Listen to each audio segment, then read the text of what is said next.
आदरणीय राय साहब, आप सभी विद्वज्जन, मित्रों, ये बहुत ही सौभाग्य है मेरा कि पिछले 20 वर्ष से विदेश में रहते हुए आज पहली बार मैं एक तो हिंदी में बोल पा रहा हूँ और दूसरे, जबकि मेरे नोट्स अंग्रेज़ी में ही लिखे हुए हैं और उसमें से मैं कोशिश करूँगा कि साथ ही साथ हिंदी अंग्रेज़ी में मिला के बोलूँ। और दूसरा ये कि उधर के लोग, अभी जब से मैं थोड़ी देर से आया हुआ हूँ, कुछ लोगों से बात हो रही थी, जो भाषा से एक आत्मीयता पैदा होती है वो शायद और कहीं नहीं हो पाती, किसी और तरीके से नहीं हो पाती। खान पान से शायद होती हो, लेकिन जब मौका मिलेगा खाने का साथ तो शायद उससे कुछ बात बने। लेकिन ये और मैं जैसा कि क्योंकि मैं पिछले 20-22 साल से देश के बाहर हूँ, तो जब भी किसी कॉन्फ्रेंस में या सेमिनार में बातचीत होती है तो वो बातचीत हमेशा अंग्रेज़ी में भी होती है और दुनिया भर के लोगों से मिलना होता है, तो सिर्फ बड़ा फॉर्मल सा माहौल रहता है। तो सबसे पहले तो मैं आभारी हूँ राय साहब का कि उन्होंने कहा कि इसको इनफॉर्मल ही रहने दें, तो मेरे लिए भी आसानी हो गई कि मैं किसी फॉर्मेलिटी में न पढ़ते हुए अपनी बात कहूँ। और जैसा कि आसिफ जी ने कहा, मेरा पर्पज़ दुबई से, शारजा से आज यहाँ आने का शायद ये था कि मैं 3 छोटी छोटी बातें करूँगा अपने इस विषय से संबंधित। बाकी चीज़ें तो जो सोशल होती रहेंगी वो सभी लोग करेंगे ही करेंगे, लेकिन पूर्वांचल कहें या उत्तर प्रदेश कहें, लखनऊ में मेरी पढ़ाई लिखाई हुई, उसी विश्वविद्यालय में मैंने सारा का सारा काम भी किया before I left to for Kathmandu and then to Sharjah and now in Dubai. तो लखनऊ से जितना भी पूर्वी उत्तर प्रदेश है वो सब का सब मेरे लिए बहुत ही फेमिलियर था और रहा और है अभी तक।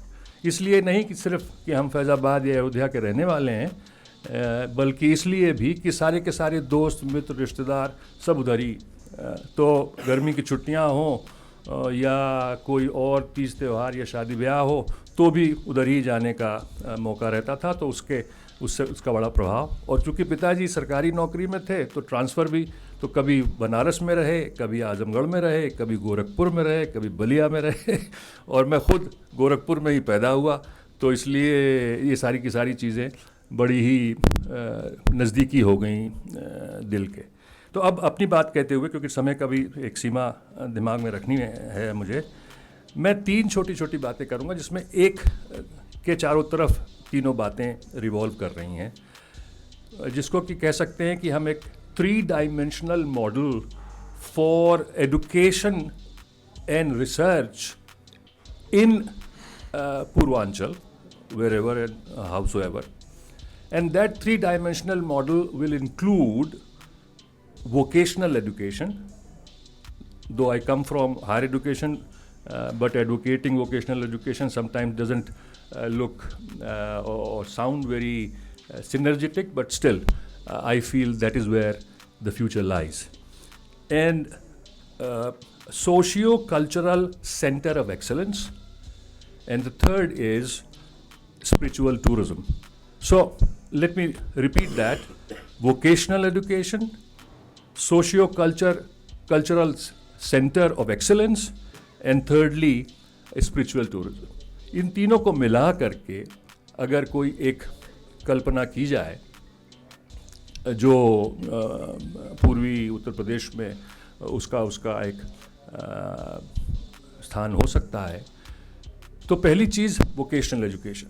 Now vocational education, as far as I understand, as far as India is concerned, is limited to ITIs, and also in the last few years a lot of thrust has been given by the government of India with skills development and so on, and that is why there is a need.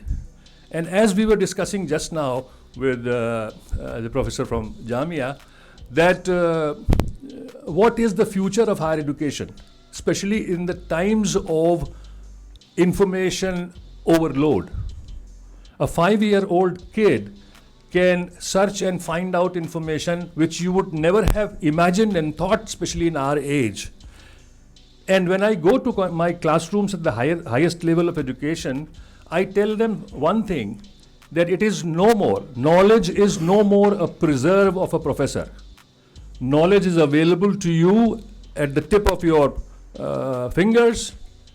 But then, what is the relevance of a professor who is supposed to be also supposed to be creator of knowledge,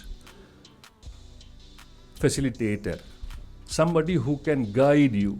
So the old concept, Socrates के समय का जो concept है friend, philosopher और guide का, उसकी ज़रूरत हो गई है अब, न कि क्लासरूम के लेक्चरर की जो सामने खड़ा हो जाए, प्रेजेंटेशन लगा दे और या लेक्चर दे दे, कोई सुनने वाला नहीं है और सुनना चाहिए भी नहीं, क्योंकि सारी की सारी इन्फॉर्मेशन, जो हम कहते हैं ना कि रॉकेट साइंस है, हाँ जी रॉकेट साइंस भी अवेलेबल है, आप सर्च कर लीजिए, चचा गूगल हैं वो आपको सब बता देंगे।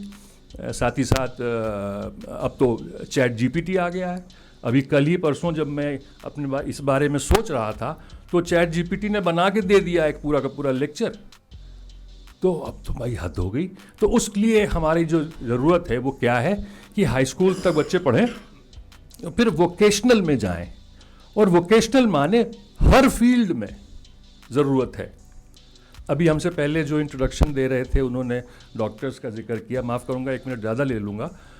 तो एक पुराना मजाक याद आ गया, मजाक नहीं लेकिन है वो रियलिटी, कि एक डॉक्टर साहब, बहुत मशहूर डॉक्टर साहब जो कि हार्ट के सर्जन थे, थोरेसिक सर्जन जिनको कहते हैं, उनकी गाड़ी ख़राब हो गई तो गैराज ले गए, और गैराज में वो मैकेनिक ने गाड़ी ऊपर चढ़ाई और नीचे जा कर के वो इंजन ठीक करने लगा।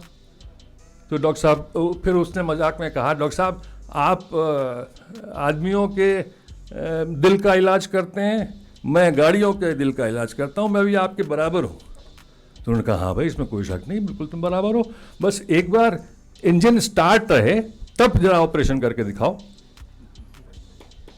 तो ये बड़ा भारी फर्क है, वो तो तुमने तो गाड़ी बंद कर दी और फिर घुस के खोल खाल लिया, चला दिया।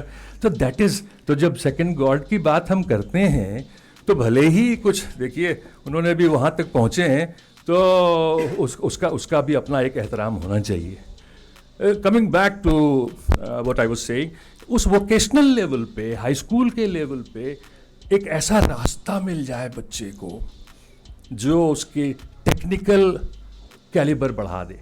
90% of the students in the world, specially Hindustan में, हर आदमी को पढ़ना लाजमी है, मजबूरी है, माँ बाप जीने नहीं देंगे अगर पढ़ोगे नहीं तो। लेकिन पढ़ के करते क्या हो? फिर आप जब स्टैटिस्टिक देखिए तो ग्रेजुएट्स, पोस्ट ग्रेजुएट्स, नौकरी नहीं मिल रही है। ज़रूरत क्या है भाई नौकरी की?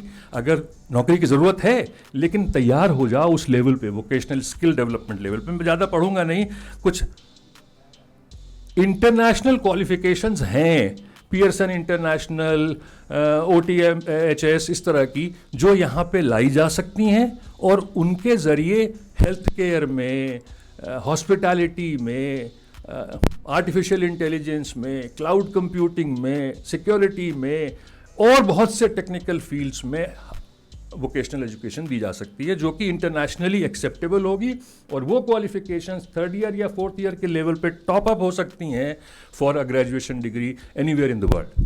सो if somebody wants to further pursue that, that is one dimension. The second dimension that I was talking about is socio-cultural center of excellence. Now when we say socio-cultural, कभी कभी उसमें रिलीजन की बात नहीं आती है या आ भी जाती है। मैं यहाँ ख़ास तौर से उस पर थोड़ा सा फोकस करना चाहता हूँ। In the times that we are living in, there is lot of debates and arguments and sometimes emotionally charged arguments which may flare up emotions, taking it into different directions. अभी उत्तर प्रदेश में, पूर्वी उत्तर प्रदेश में, अयोध्या में ख़ास तौर से तरह तरह का काम हो रहा है। एक कन्फ्यूजन है, without going into the details of Hinduism as such, बड़े बड़े विद्वान यहाँ बैठे हैं और उसमें मैं बोल भी नहीं सकता, लेकिन एक कन्फ्यूजन है, वो ये कि एक ऐसा रिलीजन है जो शायद 5,000 10,000 साल पुराना हो, लेकिन उसमें ऑथेंटिक रिसर्च, क्रेडिबल अंडरस्टैंडिंग नहीं मिल पाती। मैंने पता करने की कोशिश की तो देखा कि बहुत से ऐसे इंस्टीट्यूशंस हिंदुस्तान में हैं, लेकिन फिर भी वो उस लेवल पे नहीं पहुंच पाए। फॉर एग्जांपल, यहीं दिल्ली में centre for study of religion and society है जो इस तरह के कुछ रिसर्च करता है। बनारस हिंदू यूनिवर्सिटी में 27 प्रोग्राम्स हैं रिलीजन से रिलेटेड, स्पेशली हिंदुज़म से रिलेटेड। इसके अलावा अलीगढ़ मुस्लिम यूनिवर्सिटी में या जामिया मिलिया में या और बहुत सी यूनिवर्सिटीज़ में, नालंदा यूनिवर्सिटी में बुद्धिज़्म के 2 प्रोग्राम्स हैं और एक हिंदुज़म का प्रोग्राम है। काशी विद्यापीठ में एक कर्मकांड का डिप्लोमा है। लेकिन इसके अलावे कहीं कोई ऐसा इंस्टीट्यूशन, आप किसी भी रिलीजन की बात कर लीजिए, हर जगह एक बड़ा ऑथेंटिक रिसर्च का एक सेंटर होता है जो ये तय करता है कि यही बात इस धर्म से रिलेटेड सही है और इस पर अननेसेसरली कंट्रोवर्सी नहीं क्रिएट की जाए, क्योंकि एक मत हो जाता है। हम तो बहुत से मतों के लोग हैं और उसमें कोई इतराज़ भी नहीं है किसी को। लेकिन अगर जस्ट फॉर एग्जांपल मैंने एक नाम रखा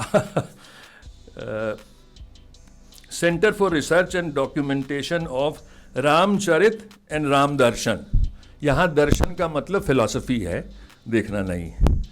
तो अगर इस तरह का कोई सेंटर हो जो सारे रिलीजन्स की हायर ऑर्डर रिसर्च करे और डॉक्यूमेंटेशन करे और उसमें इस बात की कोशिश करे कि वो सामंजस्य भी मिल सके वहाँ पे रिसर्च के तौर पे, क्योंकि वो एकेडमिक्स कर रहे होंगे, और जब एकेडमिक्स कर रहे होते हैं तो उस पर क्रेडिबिलिटी बढ़ जाती है और उसमें अननेसेसरी पॉलिटिकल इन्फ्लुएंस को घटाया जा सकता है या उससे बाहर किया जा सकता है कि भाई उस सेंटर ने ये कहा कि ये ऐसे होता है, बस इसके बाद कोई कंट्रोवर्सी रही नहीं जाती। क्योंकि जब भी एज एन एकेडमिशियन हम बात करते हैं तो हम हमेशा उदाहरण देते रहते हैं, हम उसको रेफरेंस देते रहते हैं।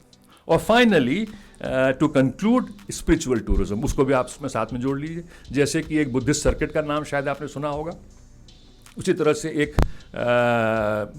और रिसेंटली एक सर्किट बना जिसको कहते हैं golden pentagon of religious tourism, जिसमें कि अयोध्या, वाराणसी, प्रयागराज, विंध्याचल और गोरखपुर को जोड़ करके एक सर्किट बनाने के लिए, जो इंटरनेशनल टूरिस्ट को भी अट्रैक्ट करेगा और डोमेस्टिक टूरिस्ट को भी अट्रैक्ट करेगा। सो और ज़्यादा उसमें डिटेल में मैं नहीं जा रहा हूँ इस समय की वजह से, लेकिन इन तीनों को मिला करके अगर कोई एक चीज़ बनाई जा सके इस प्रयास से, पूर्वांचल के इतने बड़े बड़े लोगों के प्रयास से, तो इसमें कोई शक नहीं है कि that will have an impact, a long term impact employment पे, ख़ासतौर से वोकेशनल की वजह से, स्पिरिचुअलिटी पे, एकेडमिक्स पे, रिसर्च पे, डॉक्यूमेंटेशन। तो ये मेरा एक छोटा सा प्रस्ताव कह सकें या निवेदन कह सकें या जो भी कहना चाहें, लेकिन मैंने सोचा कि ये मौका अच्छा है आप लोगों से ये सुनने का। बहुत बहुत धन्यवाद।